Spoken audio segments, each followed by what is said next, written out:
Before we start, I want to let you know about our new line of merch. It includes a special edition speaker's print referring to everyone's favourite catchphrase. For the first 24 hours, you can get 10% off by using the code ORDER. Patreon backers who donate $10 or more a month can always get 20% off our merch. So if you meet that criteria, drop me a DM on Patreon to get the code. Check out all of our merch using the link in the description.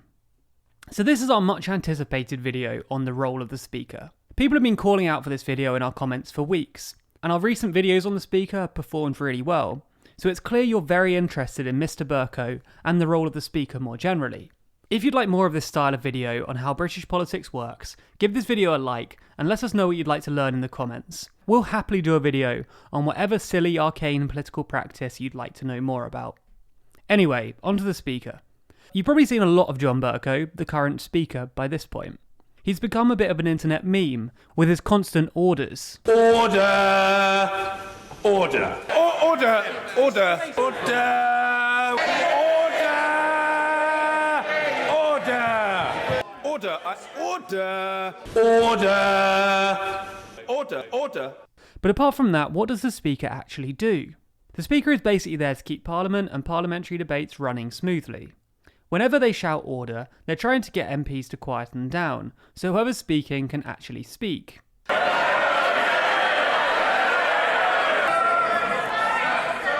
The House must calm itself. Long time to go. Today, subsequent days. Keep calm. So if the right honourable gentleman's getting overexcited. He's a young pup. I know he's a new young member, and I know he requires encouragement. However, that's not the only thing the speaker can do, or even the only thing they're famous for shouting. Whenever they shout, "Division! Clear the lobby!" they're telling MPs that it's time for a vote. As we explained in our video on the rowdiness of the House of Commons, this phrase falls into two parts. The votes themselves are called divisions because MPs literally divide between the two separate lobbies, one for those who vote in favour of the bill and another for those who are voting against it. Clear the lobby is his request that anyone besides MPs leaves the lobby so there's no confusion about who's voting and who isn't. Once voting is complete, he will say, "The ayes to the right, 312. The noes to the left, 314. So the noes have it. The noes have it. Unlock." When he says ayes, he's referring to those who voted for the motion.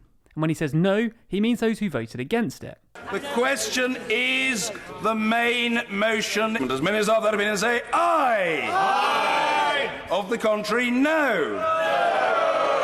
Division, clear the lobby. Once the vote is announced, MPs have 8 minutes to get to the lobbies in order to vote. Once that time's up, the doors are locked to prevent any further voting. So when the speaker shouts unlock, he's stating that the doors should be reopened.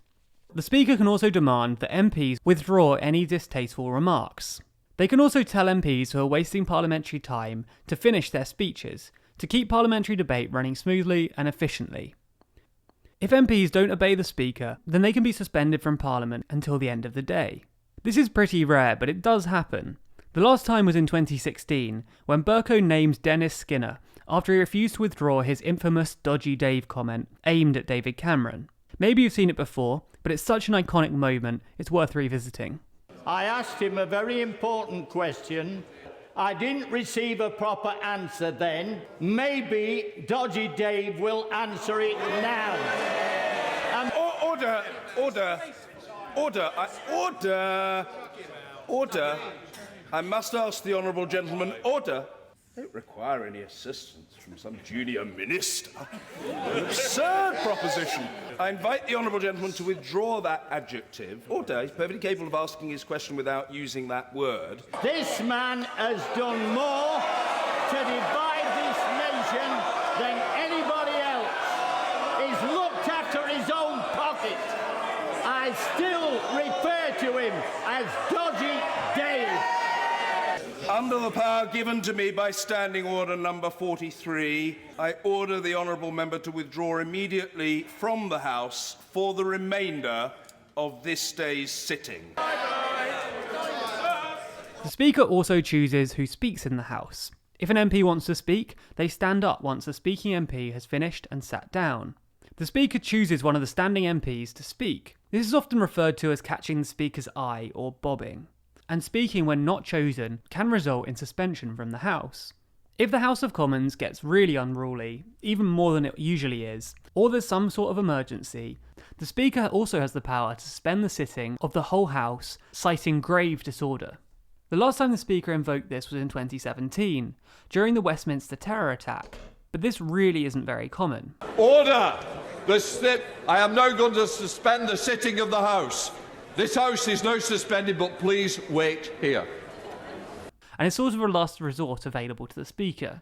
As well as making sure that the House remains relatively civil, the Speaker also has some influence in legislation. The Speaker gets to select proposed amendments for bills, and, as has become apparent recently, he can block government motions in order to uphold parliamentary conventions. This is what happened when Bercow upheld a parliamentary convention and told the government that they couldn't bring back May's deal for a third time without substantial changes. While there isn't much constitutional precedent for this sort of intervention, the Speaker is actually the highest authority in the House of Commons, and so does have the power to do this, and can technically only be overruled by Parliament.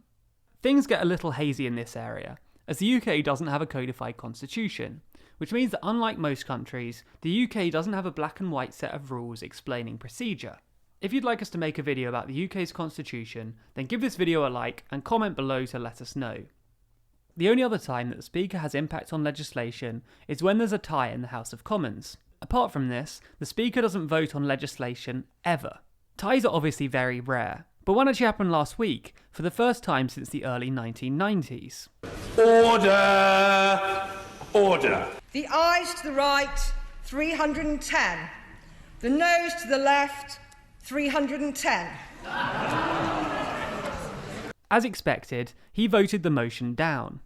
Order!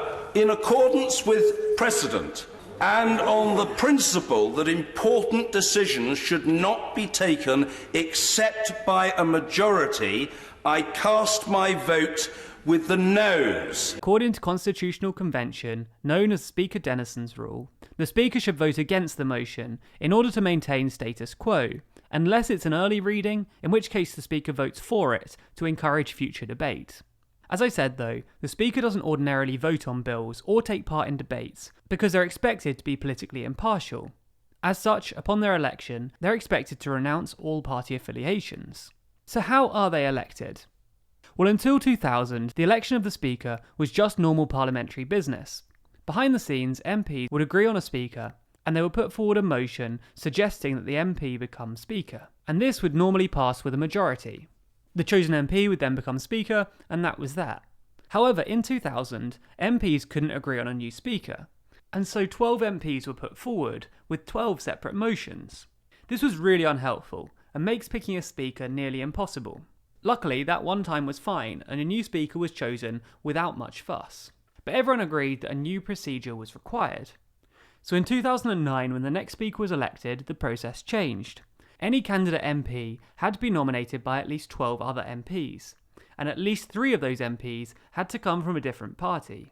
All successful candidate MPs were then voted on by a secret ballot. Candidates are eliminated until one is able to achieve a majority of the vote. This was Conservative John Bercow, who's been the Speaker ever since, although, as mentioned, he renounced his party affiliation once he was elected. While this whole shenanigans is going on, an interim Speaker is chosen by a select committee. This is usually the longest serving, non-minister MP, known as the Father of the House. A little bit more weird trivia. Upon election, the Speaker is supposed to be dragged unwillingly from their chair, even though being Speaker is, to be honest, a great gig. It's good money, you get some pretty cool parliamentary lodgings, and you've basically got political tenure. This is because historically, Speakers were at risk of execution, because new kings and queens saw them as too close to the previous monarch. So what do we mean by political tenure? Well, some of you might have noticed that 2009 was quite a long time ago. Bercow has been Speaker for about a decade. Most political careers last about half that time, so how come Bercow has stayed Speaker for so long? It's because conventionally, Speakers are allowed to stay on for as long as they like. Parties aren't supposed to oppose the Speaker in a general election, and the Speaker doesn't have to contest a secret ballot upon their return to Parliament. There is a motion that goes through, moving that the Speaker remains as Speaker, but this almost always passes. If it were to fail, then there'd be a new round of voting, with secret ballots and the other steps we just discussed. Another weird tradition is that speakers used to have to wear a wig and court dress, which is a ridiculous long black outfit. However, unfortunately, Bercow didn't continue with this, and only wears a simple black gown on top of his usual attire. Anyway, that's enough about the Speaker for one day. If you want to hear more about the UK's political system, do let us know. As I said at the top, you can drop a comment below this video telling us what you'd like to learn about. One video I'd like to call out is the one that we made on why the House of Commons is so unruly, and how the House of Commons actually works. If you enjoyed this video, I think that one might be right up your street. While you're checking out our content, make sure to subscribe to make sure you don't miss any of our future videos. Also, following us across our other social channels gives you exclusive bonus content, and you get notified when we post articles up on our website. You can find us across all of our social platforms by searching for TLDR News.